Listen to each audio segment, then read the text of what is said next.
Hey y'all, this is The Living South, and let's talk about Pauli Murray. Murray, who grew up in Durham, North Carolina, is probably one of the most important figures of the civil rights movement.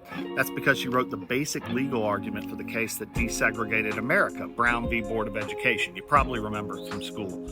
She also wrote a big compendium on all of America's racist Jim Crow laws, which Thurgood Marshall, the legendary U.S. Supreme Court Justice, called the, quote, Bible of the Civil Rights Movement. Since she passed in 1985, Murray, who had relationships with women, has come to be regarded as an early LGBTQ hero, born in an era where people didn't talk about those kinds of things.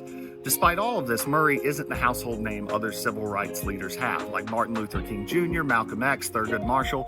That's because women like Murray, Ella Baker, and Fannie Lou Hamer were often pushed to the back of the movement and subsequently to the back of the history books.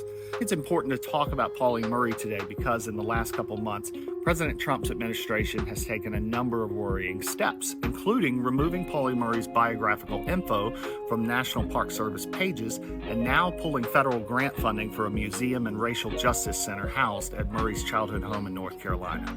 The Trump administration's reasoning for pulling the grant was it, quote, no longer serves the interests of the United States.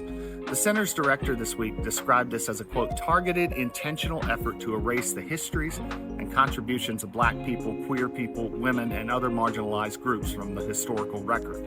Whatever you think about Trump, it's hard to understand why learning about the history of a person who helped to make America one big desegregated place today doesn't serve the interests of the United States.